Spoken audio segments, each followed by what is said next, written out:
তো কালেমা লা ইলাহা ইল্লাল্লাহ, যেই কালেমা লা ইলাহা ইল্লাল্লাহ জন্মসূত্রে আপনি পেয়েছেন, আমি পেয়েছি, তার অর্থ এবং শর্ত, এই দুটি বিষয় আপনাদের সামনে পেশ করব। আমি আলোচনা শুরু করার আগে আপনাদেরকে জিজ্ঞাসা করব, কারণ এটি হচ্ছে আমাদের দিনের মূল, তাই না? নামাজের আগে, রোজার আগে, সালাত সিয়াম, জাকাতের আগে, হজের আগে, উমরার আগে, পর্দার আগে, হালাল হারামের আগে, জায়েজ না জায়েজের আগে, তাই না? সবকিছুর আগে, ওযুর আগে, গোসলের আগে, সবকিছুর আগে আমাদের যে বিষয়টি জানতে হবে এবং যে বিষয়ের প্রতি ঈমান নিয়ে আসতে হবে, যে বিষয়ের সাক্ষী দিতে হবে, সেটা হচ্ছে লা ইলাহা ইল্লাল্লাহ। এর অর্থ কি? এই অর্থটা আপনাদের কাছ থেকে জানবো, আর শর্ত আমার কাছ থেকে জানবেন আপনারা। বলেন, কে বলবেন? হাত তোলেন। লা ইলাহা ইল্লাল্লাহর অর্থ এই ভাইকে বলি। হ্যাঁ, অসুবিধা নেই, দাঁড়ান, বসেন, বলেন।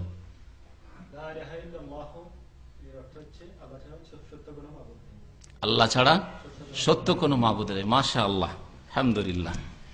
তবে আমাদের দেশের অধিকাংশ মানুষরা কি অর্থ বলে? আল্লাহ ছাড়া কেউ, একদল বলে আল্লাহ ছাড়া কেউ মাবুদ নেই, আল্লাহ ছাড়া কেউ মাবুদ নেই। আর এক দল বলে যে আল্লাহ ছাড়া কেউ আইনদাতা নেই, বিধানদাতা নেই, হ্যাঁ, সার্বভৌমত্বের অধিকারী নেই। এটা একটা অর্থ এক দলের। আর এক দল বলে কিছুতে কিছু হয় না, যা কিছু হয় হ্যাঁ আল্লাহর পক্ষ থেকে হয়। শুনেছেন এগুলি অর্থ?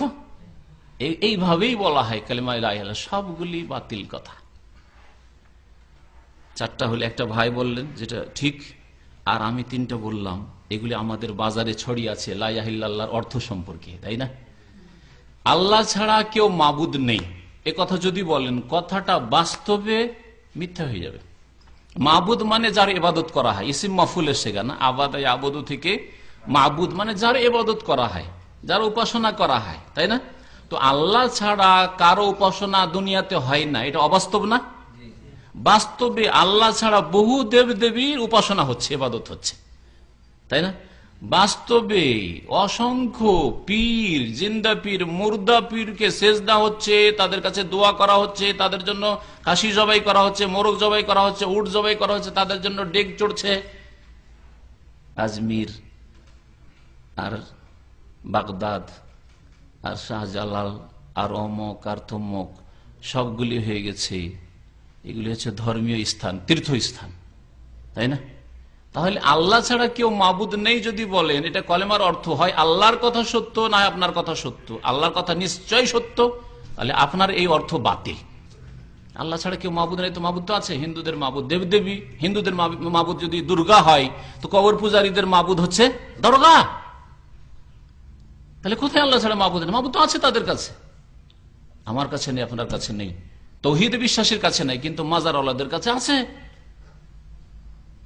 সেজদা দুয়া ওই ওলিয়া উলিয়াদের জন্য, নজর নিয়াজ, মান্নত, খাসি, মোরগ জবাই করা, কুরবানির দিনের কুরবানিটা আল্লাহর জন্য, আর বাকি ওরসের জবাইগুলি গায়রুল্লাহর জন্য, তা আছে তো। তাহলে আপনার অর্থ ভুল, আল্লাহর কথা সত্য। আর যদি কেউ বলে যে আইনদাতা, বিধানদাতা, সার্বভৌমত্বের মালিক, সবকিছুর মালিক আল্লাহ, এটা যদি লা ইলাহা ইল্লাল্লাহ অর্থ, সেই ব্যক্তি আল্লাহর যে তৌহিদ রুবুবিয়ত, প্রভুত্বের ক্ষেত্রে একত্ব, সেই অর্থ দিয়ে অর্থ করলো। অথচ এলাহ মানে রুবুবিয়ত নয়, প্রভুত্ব নয়। এলাহ মানে হচ্ছে মাবুদ। আল্লাহ ইয়া আল্লাহ, ইলাহুন মানে হচ্ছে মালুহুন এই মাবুদুন।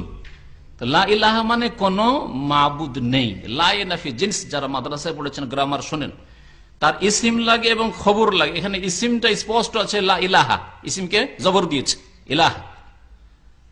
আর খবর কথা, এখানে খবর উজ্জ আছে, যেটা হচ্ছে বেহাক্কিন বা হাক্কুন। আর তার দলিল কোরআনে কারীমের দুইটি আয়াত রয়েছে। আল্লাহ পাক ইরশাদ করেছেন যালিকা বিআন্নাল্লাহা হুয়াল হক। মনে রাখো যে আল্লাহ পাক হচ্ছেন হক, সত্য।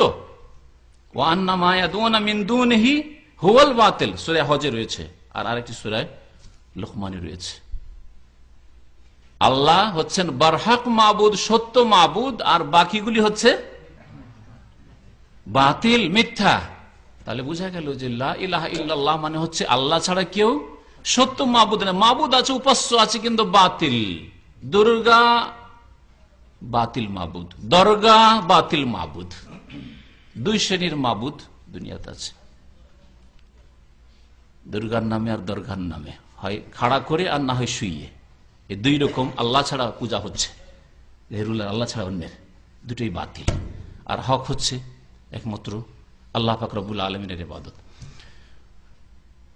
যারা প্রভুত্ব দিয়ে অনুবাদ করলো যে আল্লাহ ছাড়া কেউ আইনদাতা বিধানদাতা নেই, তাহলে তাদের মাথা ব্যথা নয় যে আল্লাহ ছাড়া অন্যকে সেজদা হচ্ছে, আল্লাহ ছাড়া অন্যের জন্য জবাই হচ্ছে, আল্লাহ ছাড়া অন্যের কাছে দোয়া করা হচ্ছে, সন্তান চাওয়া হচ্ছে, রোগের আরোগ্য তলব করা হচ্ছে, জন্য তাদের এইসব শিরক নিয়ে মাথা ব্যথা নেই। ওদের মাথা ব্যথা যে ক্ষমতা দখল করতে হবে, তার মাধ্যমে সব ঠিকঠাক করে নেব, ক্ষমতা পেলে সব ঠিক করে নেব। মিথ্যা কথা। কারণ লা ইলাহা ইল্লাল্লাহ অর্থই ভুল করেছে, এজন্য বাকি সবগুলিতে ভুল হচ্ছে।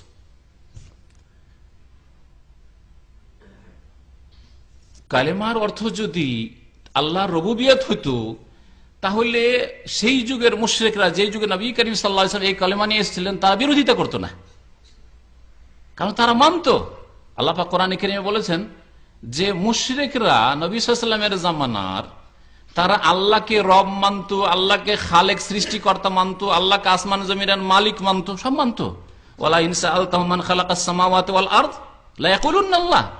যদি তাদেরকে জিজ্ঞাসা করে আসমান জমিনকে সৃষ্টি করেছে, অবশ্যই অবশ্যই তারা জবাবে বলবে যে আল্লাহ। তাহলে আল্লাহকে তারা রব, প্রতিপালক, সৃষ্টিকর্তা এসব মানতো। কিন্তু শিরক কোথায় করতো? সেজদাই, দুআই, নজর নিয়াজ পেশ করায়, মান্নত পেশ করায়, এগুলি দেবদেবীর জন্য করতো।